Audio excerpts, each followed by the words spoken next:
தாலியை கழட்டினோம், மூக்குத்தியை கழட்டினோம், ஜிப்பு அதாவது பெல்ட்டை கழட்டினோம், விட்ட ட்ரெஸ்ஸு முழு ட்ரெஸ்ஸை கழட்டி.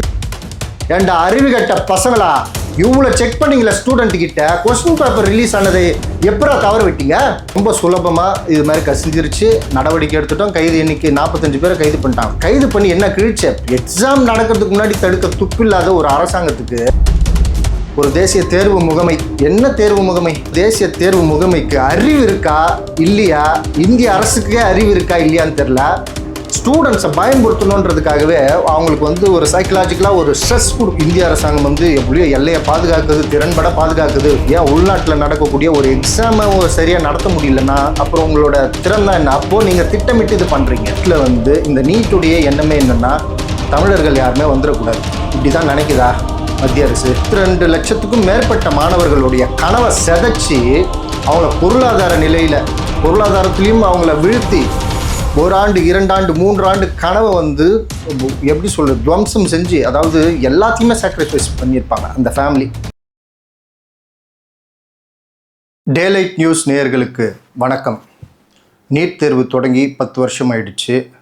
குவாலிட்டியான டாக்டர்ஸை உருவாக்க நீட் எக்ஸாம் தேவைன்னு சொல்லி பாஜக தரப்பு நிறைய பேர் சொல்கிறது உண்டு. யாரெல்லாம் நீட்டுக்கு ஆதரவோ அவங்க சொல்கிறது உண்டு. ஆனால் தொடர்ச்சியாக 10 வருஷமாக நீட்டில் இருக்கக்கூடிய குளறுபடி இந்த ஆண்டு 2026 22 லட்சத்துக்கு மேற்பட்ட ஸ்டூடெண்ட்ஸ் எழுதின நீட் தேர்வு, மே 3ஆம் தேதி எழுதின நீட் தேர்வு ரத்துன்னு சொல்லியிருக்கு. என்டிஏ தேசிய தேர்வு முகமை, நேஷ்னல் டெஸ்டிங் ஏஜென்சி இது ஜஸ்ட் லைக் தட். இதில் ஒரு வினாத்தாள் லீக் ஆகிடுச்சு ராஜஸ்தானில், அதனால் இதை கேன்சல் பண்ணுறோன்னு ரொம்ப சுலபமாக சொல்லிட்டாங்க. இன்றைக்கி இதை பற்றி தான் நம்ம பார்க்க போகிறோம். கடந்த 10 வருஷமாக நீட் எக்ஸாம் நடந்துக்கிட்டு இருக்கு. பல மாணவர்கள் இந்த நீட் எக்ஸாமால் தற்கொலையே பண்ணியிருக்காங்க. அதை பற்றி நம்ம தொடர்ச்சியாக பேசிட்டு தான் இருக்கோம். அனிதா தமிழ்நாட்டில் தற்போதைய முதல்வர் அவங்கள போய் பார்த்துட்டு வந்தார். அதுக்கப்புறமா தொடர்ச்சியாக தமிழக அரசு முன்பு இருந்த அரசு எல்லாருமே நீட் எக்ஸாம்னாலே வேண்டாம் அப்படின்ற ஒரு விஷயத்தை தான் ஒரு ஸ்டாண்டாக தான் எடுத்து பேசிக்கிட்டு இருக்கோம். +2 தேர்வு மதிப்பின் அடிப்படையிலேயே மருத்துவ படிப்பு படிக்கட்டும், நீட் வேண்டாம் அப்படின்னு நினைக்கிற மாநிலத்தை தயவு செஞ்சு விட்டுருங்க அப்படின்னு சொன்னாலும் மத்திய அரசு விடாப்படியாக இல்லை குவாலிட்டியான டாக்டர்ஸ் வேணும், அதுக்கு நீட் அவசியம் அப்படின்னு சொல்லி ஒரு விஷயத்த சொல்லிக்கிட்டே இருக்காங்க. ஆனால் குவாலிட்டியாக எக்ஸாமே நடத்த தெரியாத மத்திய அரசு, தேசிய தேர்வு முகமை ஒரு தகுதியற்ற ஒரு தேசிய தேர்வு முகமையை தான் மக்கள் பார்க்க வேண்டியது இருக்குது. ஒரு மினிஸ்ட்ரி ஆஃப் எஜுகேஷனுக்கு வெக்கமாக இல்லையா? ஒரு இந்தியா போன்ற ஒரு மிகப்பெரிய நாடு ஒரு மருத்துவ படிப்புக்கான ஒரு நீட் எக்ஸாமை நடத்த தெரியல. கொஷின் பேப்பர் ரிலீஸ் ஆகுது. முதல்ல எங்கே இந்த இஷ்யூனா, இப்போது ராஜஸ்தான் ஜெய்ப்பூரில் இந்த மாதிரி ஒரு ஒரு கொஷின் பேப்பர், மாடல் கொஷின் பேப்பர்னு சொல்லுவாங்கள்ல, எக்ஸாமுக்கு முன்னாடிலாம் வரும். அந்த ஒரு கொஷின் பேப்பரில் 410 கேள்வியில் கெமிஸ்ட்ரியில் மட்டும் கிட்டத்தட்ட 120 ஆன்சர்ஸ் அப்படியே ஆஸ் இட் இஸ் நீட் எக்ஸாமில் கேட்கப்பட்ட கொஷினுக்கு அப்படியே மேட்ச் ஆகுது.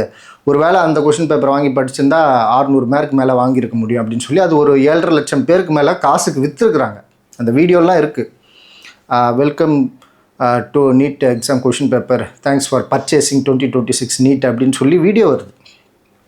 இதை தடுக்க முடியாத தேசிய தேர்வு முகமை பல லட்சம் மாணவர்கள், கிட்டத்தட்ட 22 லட்சத்துக்கும் மேற்பட்ட மாணவர்களுடைய கனவை செதைச்சி அவங்கள பொருளாதார நிலையில் பொருளாதாரத்திலையும் அவங்கள வீழ்த்தி 1 ஆண்டு 2 ஆண்டு 3 ஆண்டு கனவை எப்படி சொல்கிறது, துவம்சம் செஞ்சு, அதாவது எல்லாத்தையுமே சாக்ரிஃபைஸ் பண்ணியிருப்பாங்க அந்த ஃபேமிலி. ஸ்டூடெண்ட் மட்டும் இல்லை, ஒரு ஃபங்க்ஷனுக்கு போயிருக்க மாட்டாங்க, ஒரு நல்லது கெட்டதுக்கு போயிருக்க மாட்டாங்க, ஒரு டிவி பார்க்க நிம்மதியாக இருக்க முடியாது. எங்கள் லைஃப்ன்றது பீஸ்ஃபுல்லாக இருக்கிறதுக்கு, படித்து மருத்துவம் படித்து சேவை செய்கிறதுக்கு அவங்கள ஸ்ட்ரெஸ்ஸுக்கு உள்ளாக்கி +2 அவங்க கஷ்டப்பட்டு படிச்சுட்டு வராங்க. இத்தனை ஆண்டு காலம் இந்தியா ஃபுல்லாக, தமிழ்நாட்டில் குறிப்பாக சவுத் இந்தியாவே எடுத்துக்கலாம், +2 மதிப்பெண் முறையில் தான் MBBS படித்து உலகம் முழுக்க, குறிப்பாக அமெரிக்காவில் சிறந்த மருத்துவர்கள் இருக்காங்க. இந்திய மருத்துவர்கள், குறிப்பாக தமிழ் மருத்துவர்கள் அங்கே சர்ஜனாவோ ஆர்த்தோ டாக்டராவோ சிறந்த டாக்டராக இருக்காங்க. பல வெளிநாடுகள்லேருந்து இந்தியாவுக்கு சிகிச்சை பெற்று போன பேஷண்ட்லாம் இருக்காங்க. காரணம் அப்போல்லாம் நீட்டு கிடையவே கிடையாது. நீட்டை இப்போ இருக்கிற சீனியர் டாக்டர்ஸ் நீட் எழுதிலாம் வந்தவங்க கிடையாது. சரிங்களா? அதை ஃபஸ்ட்டு புரிஞ்சிக்கணும். நீட் ஏன் நம்ம வேண்டான்றோம்னா, நீட்டில் இத்தனை வருஷம், அதாவது இந்த வருஷம் மட்டும் ராஜஸ்தானில் கொஸ்டின் பேப்பர் லீக் ஆகலை, 4-5 வருஷமாக இதே மாதிரி தான் லீக் ஆகிட்டு இருக்கு. கடந்த 10 வருஷமாக ஏதாச்சும் ஒரு குளறுபடி இருந்துக்கிட்டே இருக்குது. ஆள் மாறாட்டம் நடக்குது. ஆள் மாறாட்டம் நடந்து அதெல்லாம் நம்ம நிறைய பார்த்தோம். அதுக்கப்புறமா உத்தரப்பிரதேஷில் நீட்டில் முதல் மார்க் வாங்கின ஒரு மாணவரை வந்து ஒரு நேஷ்னல் மீடியா பேட்டி எடுக்க போகுது. அந்த பையன் ஆங்கிலத்தில் எழுதியிருக்கான் நீட் எக்ஸாம். ஒரு வார்த்தை கூட பேச தெரியல. அந்த கேள்விகளை எதிர்கொள்ள முடியாமல் தப்பிச்சு ஓடுறான். அப்போ அங்கே ஒரு ஆள்மாறாட்டம், ஏதோ ஒரு குளறுபடி நடந்திருக்கு. அதாவது தென்னிந்திய மாணவர்களுக்கு இது நடக்கிறது இல்லை, தமிழர்களுக்கு கிடையாது, ஃபுல்லாகவே நார்த் இந்தியன்ஸுக்கு ஃபேவராக நடக்குது. இங்கே இந்த நீட்டில் வந்து இந்த நீட்டுடைய எண்ணமே என்னென்னா, தமிழர்கள் யாருமே வந்துடக்கூடாது. இப்படி தான் நினைக்குதா மத்திய அரசு? இப்போ இருக்கக்கூடிய பேங்க்லேயும், அப்புறமா மத்திய அரசு சார்ந்த அலுவல் பணியிலையும், அதுக்கப்புறமா நிறைய ரயில்வேலையும் கூட அதிகமாக வட இந்தியர்கள் தான் இருக்காங்க. அந்த மாதிரி டாக்டர்ஸும் தமிழர்கள் இருக்கவே கூடாது, தென்னிந்தியாவை சேர்ந்தவங்க இருக்கவே கூடாது. இதுதான் எதிர்கால திட்டம். அதற்காகவே இந்த நீட் எக்ஸாமை கொண்டு வந்து ஆள்மாறாட்டம், அதாவது நம்ம எப்படி இருந்தாலும் படித்து பாஸ் ஆகிடுவோம், அதை தடுக்கிறதுக்கு ஆள்மாறாட்டம் பண்ணுறது, கொஷின் பேப்பரை லீக் பண்ணுறது. ஒரு இந்திய அரசாங்கம் வந்து எப்படியோ எல்லையை பாதுகாக்குது, திறன்பட பாதுகாக்குது. ஏன் உள்நாட்டில் நடக்கக்கூடிய ஒரு எக்ஸாமை சரியாக நடத்த முடியலன்னா அப்புறம் உங்களோட திறன் தான் என்ன? அப்போது நீங்கள் திட்டமிட்டு இது பண்ணுறீங்க. ஒன்று உங்களுக்கு திறமை இல்லை, தகுதி இல்லை, இல்லைன்னா நீங்கள் இதை திட்டமிட்டு பண்ணுறீங்கன்றது தான் நம்ம பார்க்க வேண்டிய விஷயம். இப்போது பல வருஷம் ஆள் மாறாட்டம், இது மாதிரி வினாத்தாள் இதுவாக கசியறது, அதுக்கப்புறமா அது மதிப்பெண் விடைத்தாள் மதிப்பெண்ணில் குளறுபடி, அதுக்கு நம்ம மேல்முறையீடு ஏதாச்சும் போய் ரீவல்யூவேஷன் போகணுன்னா அதுலேயும் குளறுபடி. இங்கே நேர்மையாக எழுதக்கூடிய மாணவர்களுக்கும் 2 வருஷம் 3 வருஷம் கஷ்டப்பட்டு நீட் எக்ஸாம் எழுதக்கூடிய மாணவர்களுக்கு மன உளைச்சலை தவிர வேறு எதுவும் இல்லை. ஆண்டுக்காண்டு எத்தனை தற்கொலைகளை பார்க்கறது. இப்போ இந்த செய்தி வந்த உடனே பதறுது எத்தனை மாணவர்கள். ஒரு மாணவன் வந்து ஒரு தேசிய ஊடகத்துக்கு பேட்டி கொடுத்துருக்காரு. அவர் வந்து ஜார்க்கண்டில் எக்ஸாம் எழுதுறாரு, பாட்னாவில் பூனேலையோ அவர் வந்து 2 வருஷமாக ப்ரிப்பேர் பண்ணியிருக்காரு. நான் எக்ஸ்பெக்ட் பண்ண மார்க் 650, மறுபடியும் இப்போ என்ன ரீ எக்ஸாம் எழுத சொன்னால் கண்டிப்பாக என்னால் எழுதவே முடியாது, அவ்வளோ ஸ்ட்ரெஸ்டாக இருக்குது, மென்டல் ஸ்ட்ரெஸ்டு, எல்லாருமே ஒரு டிஸ்டர்ப்டாக இருக்கிறோம் அப்படின்னு ஒரு மாணவர் பதிவு பண்ணுறாரு. நிறைய பேரண்ட்ஸு எவ்வளோ சாக்ரிஃபைஸ் பண்ணுவாங்க. ஏங்க 22 லட்சத்துக்கும் மேற்பட்ட மாணவர்கள் இதில் எழுதியிருக்காங்க. நான் ஏற்கனவே குறிப்பிட்ட மாதிரி எத்தனை விஷயங்களை தியாகம் பண்ணியிருப்பாங்க பொருளாதார ரீதியில். அதாவது இவங்க சென்டர் வந்து இங்கே இருக்கிறவங்களுக்கு நம்மளே பார்த்தோம், தமிழ்நாட்டில் இருக்கிறவங்களுக்கு நார்த்தில் எங்கேயோ மகாராஷ்டிரா, இங்கே இந்த சைடு ஜார்க்கண்ட் போடுறது, இங்கே நாக்பூர் போடுறது, ராஜஸ்தான் போடுறது, அவங்க வந்து கஷ்டப்பட்டு டாக்டர் ஒரு பட்டப்படிப்பு படிக்க வச்சு டாக்டர் ஆக்கி முதல் தலைமுறை டாக்டரு நம்ம வந்து அதுக்கப்புறமா நம்ம வாழ்க்கையே மாறப்போகுதுன்ற கனவில் இருக்கிறவங்களுக்கு நீட்டுன்ற ஒரு இடி இறக்குனீங்க. இப்போ நீட் எக்ஸாமுக்கு அப்ளை பண்ணி போகிறவங்கள மன உளைச்சலுக்கு உள்ளாக்கி இங்கேருந்து அவங்க டிக்கெட் புக் பண்ணி அங்கே போகணும், எக்ஸாமை வந்து தவற விட்டுறக்கூடாது, 1 மணி நேரம் 2 மணி நேரத்துக்கு முன்னாடியே அங்கே இருக்கணும். அப்படின்னா ஒரு நாளைக்கு முன்னாடியே போய் அங்கே ரூம் எடுத்து தங்கி, அந்த சென்டர்ண்ட ரூம் எடுத்து தங்க வேணாம், அந்த சென்டருக்கு போயிடலாம். அப்படின்னா அது எங்கேயோ ஐசோலேட்டட் பிளேஸில் இருக்கும், அங்கே எந்த வசதியுமே இருக்காது. பேரண்ட்ஸு 5 மணி நேரம் 6 மணி நேரம் எக்ஸாம் ஸ்டார்ட் பண்ணி முடிகிற வரைக்கும் அங்கே தெருவில் உட்காந்துருப்பாங்க. அவங்களுக்கு என்ன நாற்காலியாக போட்டு வச்சுருக்க அரசாங்கம், தெருவில் ரோட்டில் உட்காந்துருப்பாங்க, சாப்பிடாம கூட காத்திருப்பாங்க.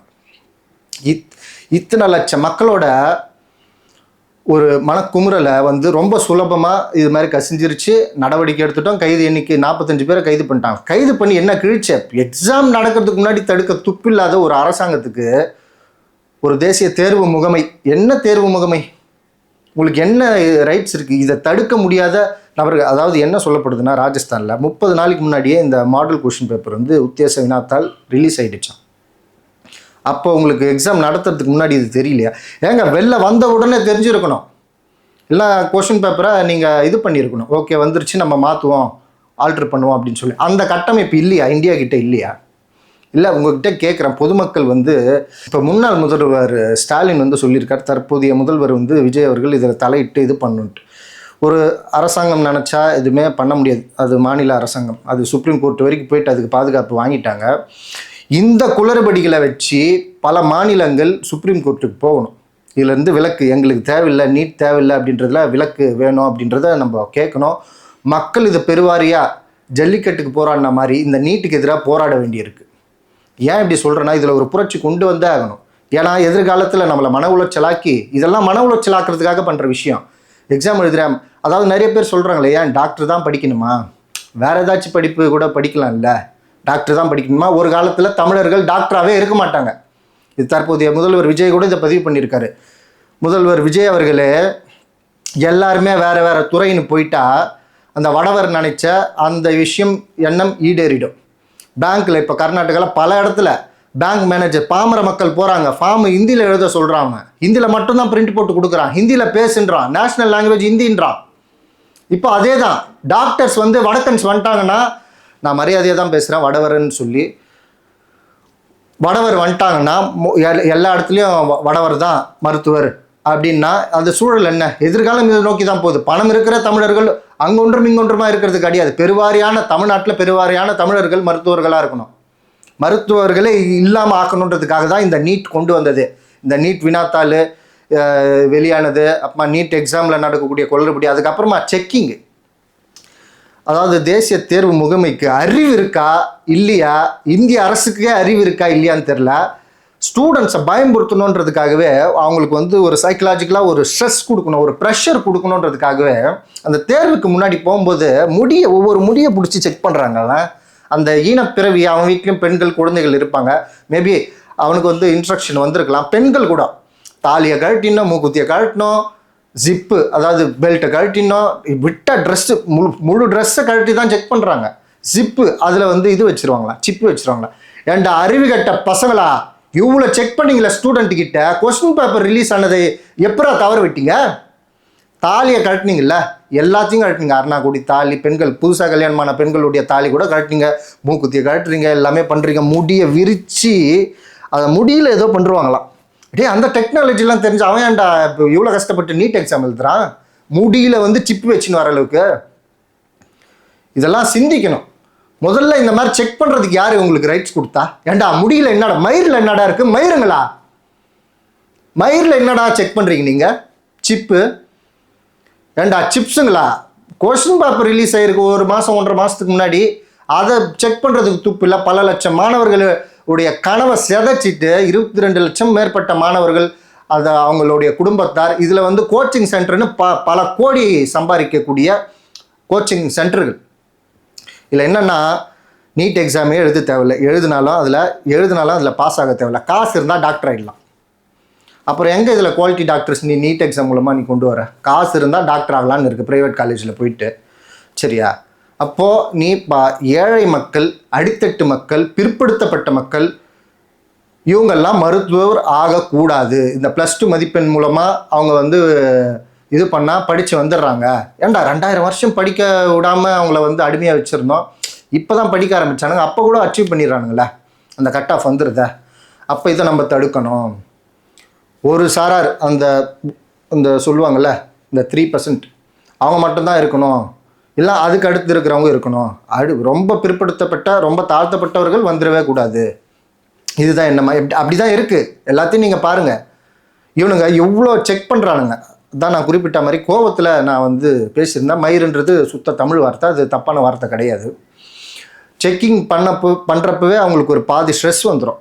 அவள்தான் படித்தது அவங்க மக்கப் பண்ண மாட்டாங்க. இப்போ அப்படி கோச்சிங் சென்டரு கிராக்கிங் தான் சொல்கிறான், நீட் கிராக், புரிஞ்சு படிக்கிறது இல்லை, நீட் கிராக்குன்ட்டு. ஆனால் ஒரு சில மாணவர்கள் அதை அப்சர்வ் பண்ணி அதை உணர்ந்து எழுத போவாங்க. அவங்கள மென்டலாக ஸ்ட்ரெஸ்ஃபுல் ஆக்கி அந்த எக்ஸாமுக்கு போகும்போது அதை அதில் சரியாக பெர்ஃபார்ம் பண்ணாமல் ஆக்குறது, இந்த விஷயங்களை தெளிவாக நீட் எக்ஸாம் ஆரம்பத்துலேருந்தே பண்ணிகிட்டு இருக்கு. நீங்கள் நீட் எக்ஸாம் தவிர வேறு எந்த எக்ஸாமுக்கும் பாருங்கள், இவ்வளோ செக்கிங் இருக்காது. ரொம்ப ஆபாசமாக கூட செக் பண்ணுறாங்க. பெண்கள் தான் செக் பண்ணுறாங்க. அந்த மாதிரி செக் பண்ணுறதுக்கு யார் ரைட்ஸ் கொடுத்தது? இதை பெற்றோர்கள் கேள்வி கேட்கணும். இதை கோர்ட்டுடைய கவனத்துக்கு கொண்டு போகணும். அதாவது 10 வருஷம் ஆகுது நீட் அந்த 10 வருஷத்துலேயும் தகுதியாக இந்த எக்ஸாமை நடத்த தகுதி இல்லாத தேசிய தேர்வு முகமை இனிமேல் இந்த தேர்வை நடத்தவே கூடாது. குறிப்பாக நீட் தேர்வுக்கு விருப்பம் இல்லாத மாநிலங்களுக்கு விலக்கு வேணும். ஒரு மாநில அரசுன்றது அந்த மாநில மக்களால் தேர்ந்தெடுக்கப்படக்கூடிய ஒரு அரசு. இங்கே இருக்கக்கூடிய பெருவாரியான மக்கள் அதை வேணான்னு நினைக்கும் போது மத்திய அரசு எப்படி அதை திணிக்க முடியும்? உங்களுக்கு தேவைப்படுற மாநிலங்கள் அதை வச்சுக்கிட்டோம், எங்களுக்கு தேவையில்லை. இதுதான் இதை திமுகக்கு ஆதரவோ அதிமுகக்கு ஆதரவோ தாவேக்காக்கு ஆதரவோ கிடையாது. பெருவாரியான தமிழக மக்களுடைய ஆதங்கத்தை நம்ம பதிவு பண்ணுறோம். சிந்திச்சு நம்ம இதில் செயல்படணும். அடுத்த கட்டம் வந்து இதை போராட்டமாக கொண்டு போகிறோமா, இல்லைன்னா தமிழக அரசே முன்னெடுத்து இதை வந்து மறுபடியும் சுப்ரீம் கோர்ட்டுக்கு போதான்றதை நம்ம பொறுத்திருந்து பார்க்க. இதில் ஒரு அட்டென்ஷன் தேவை. வெகு விரைவில் தமிழக மக்கள் அனைவரும் இதற்கு ஒருமித்த குரல் கொடுத்து தமிழக முதல்வர், தற்போதைய முதல்வர் விஜய் அவர்கள் இந்த விஷயத்தை கையில் எடுத்து இதுக்கு என்ன சொல்யூஷன் பண்ண முடியும். அதாவது சுப்ரீம் கோர்ட்டுக்கு போயாச்சு, இதில் ஒன்றுமே பண்ண முடியாதுன்னெலாம் கிடையாது. மக்கள் சக்தி நினச்சா எது வேணாலும் முடியும். இதற்கு ஒரு முடிவு கொண்டு வரணும். நீட்டு தமிழகத்துக்கு தேவையே இல்லை. தமிழக மக்களாகிய நீங்கள் இதை வந்து ஒரு சிலர் இதை நியாயப்படுத்துவாங்க, இல்லை அப்படி இப்படின்ட்டு. பொதுவாக சிந்திச்சு பாருங்கள். ஆரம்பத்திலேருந்து இப்போ வரைக்கும் இது திட்டமிடப்பட்ட ஒரு ஸ்கேம் தான். இது முன்னாள் முதல்வர் சொன்ன மாதிரி நீட்டில் ஸ்கேம் கிடையாது, நீட்டே ஒரு ஸ்கேம் தான். அதை மக்கள் சிந்திக்கணும். சிந்திச்சு இதை வந்து தடுத்து நிறுத்துறதுக்கான எல்லா வேலைகளையும் நம்ம செய்யணுன்றதை தாழ்மையுடன் கேட்டுக்கொள்கிறேன். மிக்க நன்றி.